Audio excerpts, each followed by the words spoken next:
Merhaba from Keswick Village. This is the Rorschach Turkey update from the 12th of November 2024. A quick summary of what's going down in Turkey. After the US election, President Erdogan congratulated Trump and expressed hope for stronger relations between the two countries under his leadership, positioning Turkey as a bridge in regional conflicts. Erdogan urged him to halt US arms support to Israel, believing this could help limit Israel's actions in Palestine and Lebanon. Erdogan highlighted Turkey's pressing security concerns, particularly over Kurdish groups in Syria that the US supports but Turkey views as threats. He invited Trump to visit Turkey, hoping it could open new paths for cooperation.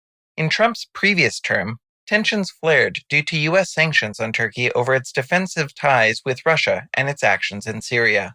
Still, Erdogan expects Trump's more flexible approach will ease these strains, strengthening trade and security and improving stability for Turkey and the broader region.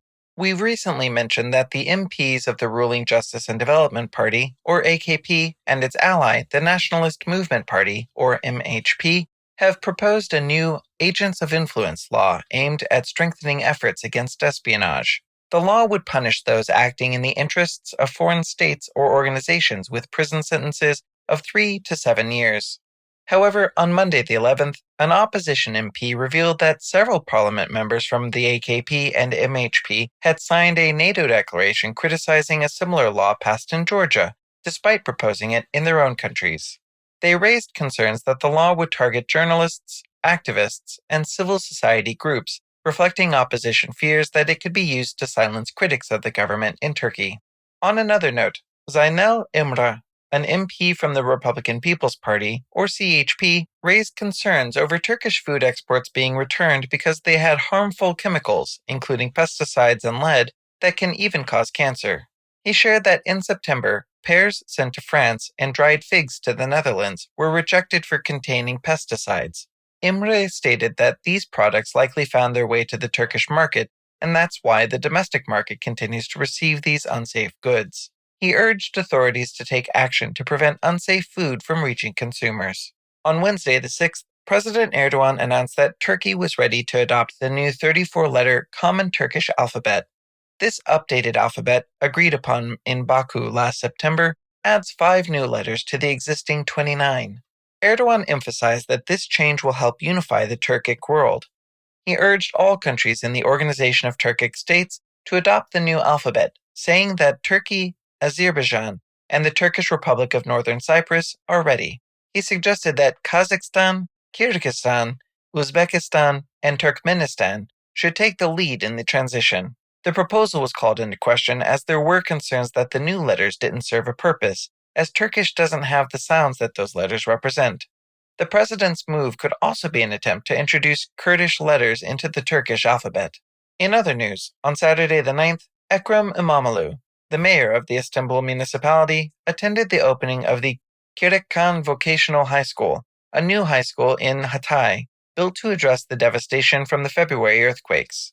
The municipality employees funded the construction.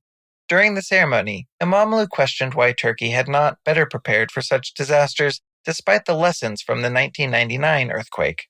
He pointed out that over 60% of Hatay's buildings were destroyed and many students were still going to schools made of shipping containers.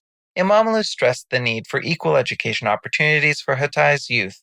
He also criticized the absence of local officials during the inauguration, saying it was rude not to attend.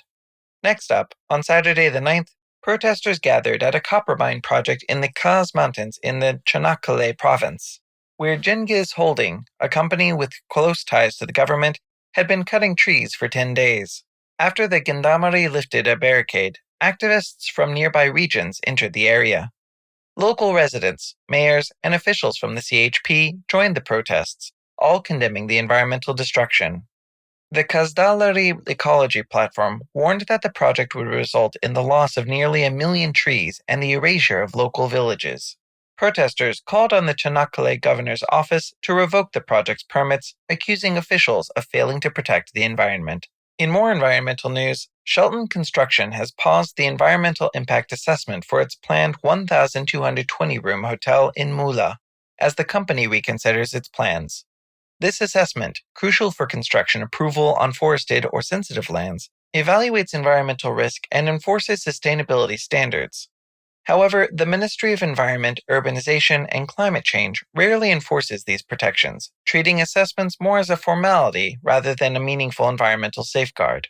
Still, the ministry confirmed that Shelton requested the assessment's suspension to modify the project. Even though the company proposed building on forested land, which should be under protection, zoning records label the area as general land, despite local plans marking it as forest. This discrepancy has raised concerns over how the land might ultimately be used. The Istanbul Chief Public Prosecutor's Office has been investigating the promotion of illegal betting, issuing arrest warrants for 23 suspects, including Serdar Ortaç and well-known singer Mehmet Ali Erbil, a famous TV host, and Batuhan Karadeniz, a former footballer. The police arrested 16 of them, including Ortaç and Erbil, following raids and sent them to court. Authorities are still searching for 5 suspects abroad and 2 others within Turkey. Over the past 3 years, delays in prisoner releases have become a major issue in jails. A regulation passed in 2021 allowed administrative and monitoring boards to postpone parole, affecting nearly 9,000 convicts. Muharrem Kurşun from the Human Rights Association's Prison Commission highlighted that political prisoners are particularly affected, often facing longer sentences under unequal conditions. He cited examples like Kadir Karabakh, convicted for his ties to the Kurdish militants. Even though he served his full sentence, the board postponed his release 4 times, keeping him in prison for 8 years instead of the original 6-year term. Kurşun noted that while the regulation affects both political and criminal prisoners, only political prisoners seem to face these delays. He called for the cancellation of the regulation, labeling it a human rights violation. Shifting gears, students are struggling to survive on higher education credit and hostel institutions, or KYK, bursaries, and loans that haven't kept up with inflation. In response, they launched a petition on Change.org, calling for dollar-indexed adjustments to restore their value. In 2014, the KYK bursary was about $130, but now it's worth only $46, barely covering basic needs. Inflation has doubled costs for essentials, while KYK aid increased by only 30%. With housing and dorm costs soaring, students face mounting financial pressures. The petition urges raising KYK bursaries to around $150 to help meet students' basic needs and secure their right to an education. On Thursday the 7th, the streaming platform Mubi Turkey announced that it canceled the Mubi Fest Istanbul, scheduled to start on the same day, after the Kadıköy District Governor's Office banned Luca Guadagnino's LGBTI+-themed film Queer just hours before the event's start. Mubi Turkey explained it canceled the entire festival in response, stating that the ban restricted artistic freedom and took away the festival's purpose of celebrating cultural diversity. The district governor's office said the film contained provocative content that could disrupt public peace and cited security reasons for the ban. Mubi Turkey expressed disappointment, asserting the film had been intended as a space for diverse voices. And to close this edition, on Sunday the 10th, Turkey marked the 86th anniversary of Mustafa Kemal Atatürk's death. Atatürk led Turkey's War of Independence and founded the Turkish Republic in 1923. Every year people visit Anıtkabir, his mausoleum in Ankara, to honor his legacy. President Erdogan also visited the mausoleum and wrote in the memorial diary, pledging to build a Turkey of peace and justice.